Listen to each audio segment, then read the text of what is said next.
आज हम लोग अनुपात, समानुपात, रेशियो और प्रोपोर्शन का चैप्टर देखेंगे। तो इसको हम बहुत ध्यान से देखेंगे क्योंकि ये कॉन्सेप्ट आपके हर चैप्टर के लिए बहुत ही इम्पॉर्टेंट होने वाला है।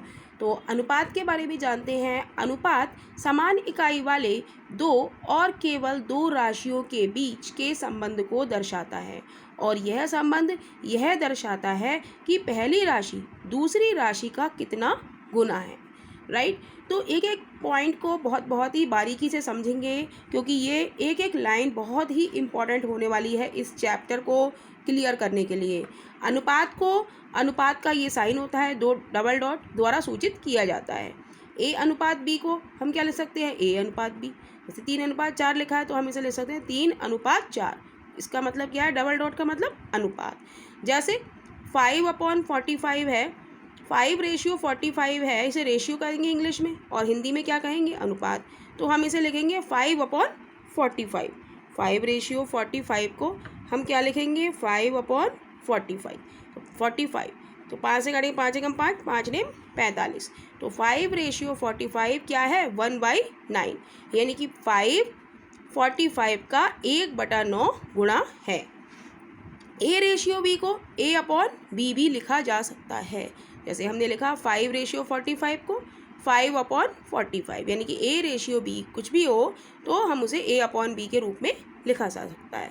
अब जानते हैं अनुपात संबंधी प्रश्नों में अनुपात प्रकट करते समय महत्वपूर्ण पॉइंट। ये बहुत वेरी इम्पॉर्टेंट पॉइंट है, इसको आपको ध्यान से देखना है। ये पॉइंट है हमारा, जिस राशि के साथ का अथवा से लगा रहे उसे हर मानते हैं तथा दूसरे को अंश मानते हैं। जिस राशि के साथ का लगा हो अथवा से लगा हो उसे हर मानते हैं तथा दूसरे को अंश मानते हैं। तो देखते हैं इससे रिलेटेड क्वेश्चंस, तो आपको ये कॉन्सेप्ट बहुत ही जल्दी क्लियर हो जाएगा। तो एक एक पॉइंट बहुत ही बारीकी के साथ देखेंगे तो बहुत आसानी होगी इस चैप्टर को करने में। तो देखते हैं इससे रिलेटेड क्वेश्चन है हमारा, ए की आय बी की आय का 4/7 गुना है, तो ए तथा बी की आय का अनुपात ज्ञात करें। तो हमने आपको कॉन्सेप्ट में बता चुके हैं कि जिसके साथ का तथा की या से लिखा हो, का या से लिखा हो, वो क्या चीज़ होती है, हमारी अंश, हर होता है। वो क्या होता है, हर। जैसे यहाँ पर ए और बी का दिया है, हमें ए और बी का अनुपात बताना है। दिया है ए बी की आय का 4/7 है, तो का किसके साथ लिखा है, का लिखा है हमारा बी के साथ। तो हर हमारा क्या हो गया, 7। राइट। जैसे 4/7 है ये, तो ये क्या कहलाता है, हमारा अंश। ऊपर वाला क्या कहलाता है, अंश, और नीचे वाला क्या कहलाता है, हर।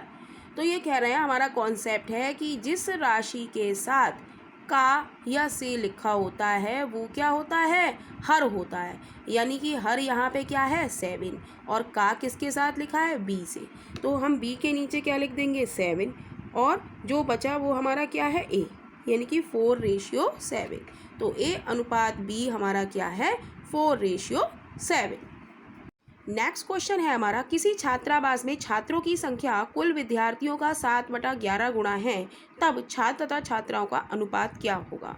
तो हमारा कॉन्सेप्ट है कि हमें दिया क्या है, 7/11। पहले तो हम ये जानेंगे कि ऊपर जो लिखा होता है वो होता है अंश और नीचे जो लिखा होता है वो क्या होता है, हर होता है। राइट।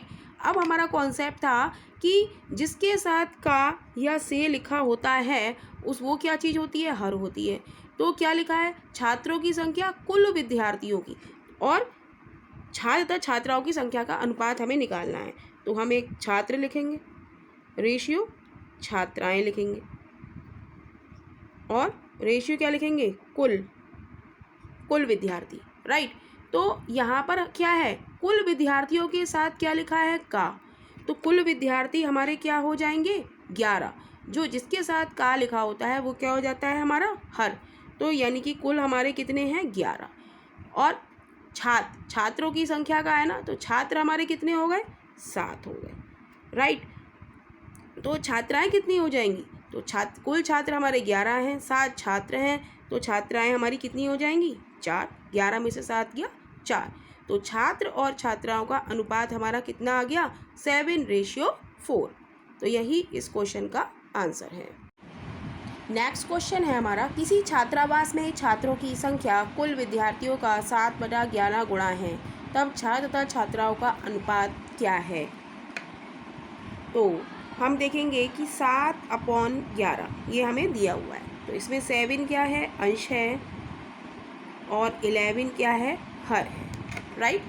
ऊपर वाले को अंश कहते हैं और नीचे वाले को हर कहते हैं, लेकिन हमारा कॉन्सेप्ट कहता है कि जिसके साथ का लिखा हो, का किसके साथ लिखा है, कुल विद्यार्थियों के साथ लिखा है, तब छात्र छात्राओं का अनुपात पूछ रहा है हमसे। तो हम लिखेंगे छात्र रेशियो, छात्रा रेशियो, और कुल छात्र कुल।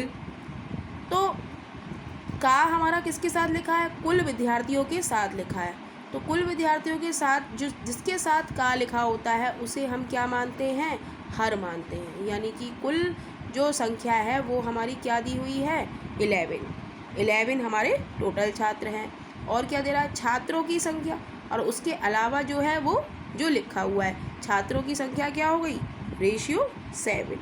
तो अब हम छात्रों का अनुपात कैसे निकालेंगे, छात्रा का, तो छात्रा का अनुपात कैसे निकालेंगे, टोटल में से हम 7 घटा दें, 11 में से 7 सब्ट्रैक्ट करेंगे तो क्या बचेगा, 11 में से 7 या 4, यानी कि छात्र रेशियो छात्रा हमारे पास आ गया 7/4, यानी कि ऑप्शन हमारा डी इज़ राइट ऑप्शन हो जाएगा।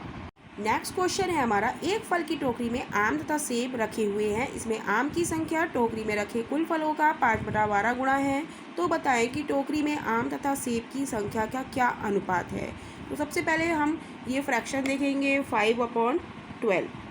तो ऊपर जो लिखा होता है उसे हम अंश कहते हैं, और नीचे जो लिखा होता है उसे हम हर कहते हैं। लेकिन कॉन्सेप्ट हमारा है कि जिसके साथ का या से लिखा हो वो क्या होता है, हर होता है जिसके साथ। तो किसके साथ लिखा है, कह रहा है आम की संख्या टोकरी में रखे कुल फलों का 5/12 गुणा है। तो हम पहले लिखेंगे आम रेशियो सेब और रेशियो कुल फल जो भी हैं। तो हर हमारा क्या होता है, जिसके साथ का लिखा होता है, का किसके साथ लिखा है, कुल फलों के साथ। तो हर क्या है हमारा 12, तो कुल फल हमारे क्या हो गए 12। और क्या लिखा है इसके साथ, आम की संख्या, तो आम हमारे कितने हो गए 5, राइट।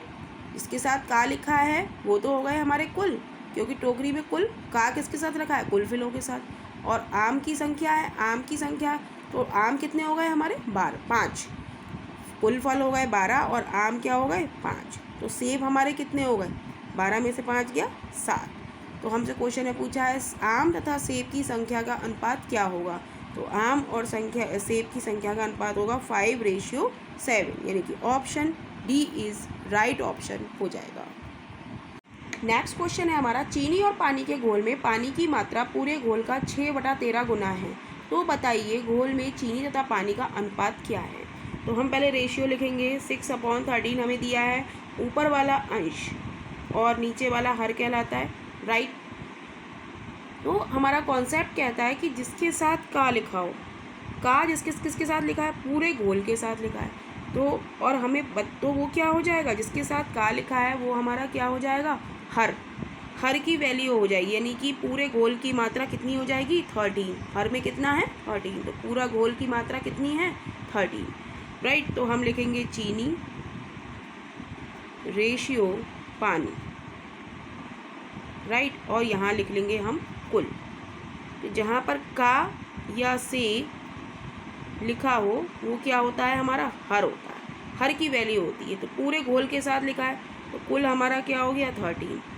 और क्या लिखा है, पानी की मात्रा, पानी की मात्रा हमारी कितनी हो गई 6 हो गई, यहाँ से 6/13 से जो का के साथ लिखा है वो क्या हो गया हर, पूरा घोल लिखा है हमारा का के साथ तो ये हर हो गया, और ऊपर लिखा है 6 तो ये हो गया हमारा पानी की मात्रा।